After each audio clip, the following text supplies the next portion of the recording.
Good morning, afternoon, depending on wherever you might be viewing this video from. I go by the name of Uncle Phil. The University of Zambia Chemistry Association, in conjunction with Uncle Phil, have thought it fit to provide free chemistry lab videos for all first years. As you might be aware, lab session carries 15 marks of your CA. However, I encourage each and every student, first year student, to take part in this important activity as it will help you in your exams. Thank you so much. Hi everyone, my name is Ronald Made, commonly known as Ronald Expensive. In conjunction with the University of Zambia Chemical Society, we bring to you chemistry lab videos that are going to be helpful throughout the course of the lab. Hi guys, my name is Shumba Faith, I'm the Chemical Society Treasurer, and I'm here to give you a brief orientation on the general laboratory and safety rules. So, in the lab, as you enter the chemistry lab, the first thing that you need to have is a correct lab attire. So, as you can see, I'm having a lab coat on me, safety boots, and lab goggles. As for females, you always need to make sure that you have your hair tied to the back to avoid, so as you can see, it's tied, to avoid your hair to get in contact with any toxic chemicals. So, as you're having these lab goggles, make sure that you're always having these lab goggles on your face from the beginning to the end of the lab, as usual. In the chemistry department, you need to know where all the chemicals are being put. You need to know the labels of every chemical. You might end up getting hydrochloric acid, yet you need to get sodium hydroxide. So in the process, you need to know where each and every container is being located.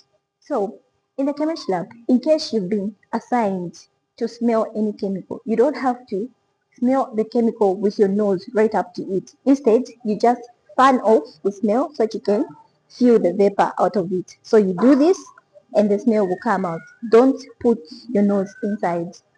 Then, as you're in the chemistry lab, you don't have to eat, don't come with food, don't come with anything that is that can get in contact with the chemical. In case you're having any problem or any accident, make sure you report to the demonstrator for proper guidance in the lab. So guys, here with me is a 33% concentrated hydrochloric acid.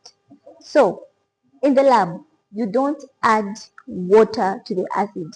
Instead, you add the acid to the water. So here with me is the acid, the 33% HCl, and I'm having water with me in this flask.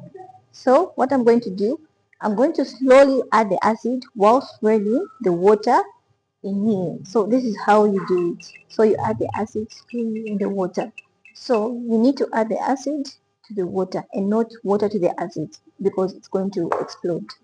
You can use gloves only when specified.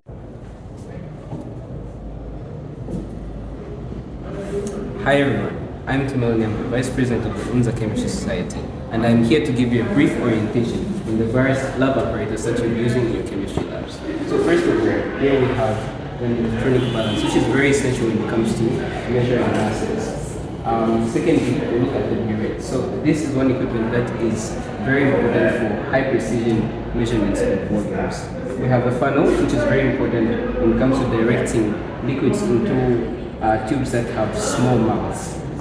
We have the volumetric flask, which measures specific volumes. As you see here, there's a line, and this is a 500 mils volumetric flask. So it specifically measures 500 mils. We have the conical flask, also known as the Erlenmeyer flask, which is used to hold various liquids that are undergoing a chemical reaction. We have a measuring cylinder. This is also very essential when it comes to measuring the volumes of liquids, though it's not as precise as the burette. We have the beaker, which is also used to hold various liquids. So the dropper is very essential when it comes to measuring small volumes and transferring them into a container. Then we have test tubes. So test tubes are very essential when it comes to holding liquids that are undergoing small-scale chemical reactions. this is a test tube wrap, which is very essential for holding the test tubes as well as drying them. So you hold the test tube as this undergoing a chemical reaction from here, and this is what you use to dry them to allow the liquids to flow down. Then right here are your clamp stands. We have three important clamp stands that you need to know. We have your ordinary clamp stand, which is used for holding things such as thermometers. We have your ring clamp stand, and we have your burette clamp stand, which is essential for holding the burette as well. And last but not the least, we have the thermometer, which is very essential for measuring temperatures during a chemical reaction. So that marks the end of my brief orientation. Thank you very much. And then yes, we are back on a different part. We're trying to see how best we can look at two different kind of words. And the first word is precision, and the second word is accuracy. As you can see from here, we're having different kind of readings from what we're calling the measuring cylinders, because you get to use the word accuracy and precision with different kind of apparatus. But for now, we're working with the measuring cylinder. So now, what is the word accuracy and what is the word precision? So this is how we define the two words. Accuracy is how close you are to the true values. So we're talking about how close you are to the true value. For example, let's take for instance you're eating somewhere, right? And then you are right there, you are close to the true value. Then precision is how consistent you are to that kind of a value that you're trying to target. So that is generally the difference between the two words. So I'm saying accuracy is how close you are to the true value, then precision is how consistent you are with those different kind of values. You might not yet get to that value that you want, or the exact value or the true value, but as long as you're consistent, that is the word precision. So now, let's look at these different kind of measurements we're having from here. As you can see, what we're having there is a colored solution, and we're supposed to read this from the upper meniscus. And if you're having a solution that is not colored, and something like water, you're supposed to read that from the lower meniscus. So that is the main difference. So you can see what we're having there is a 20. We're having there is a 20. You can see that in the first part of the experiment, the student measured 20, 20. This was so accurate.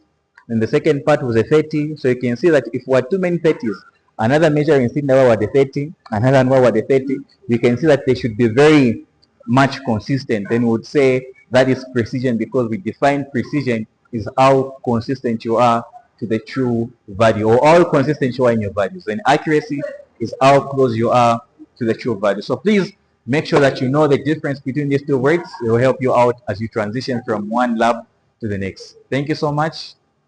So please don't forget to subscribe, like, and comment down below.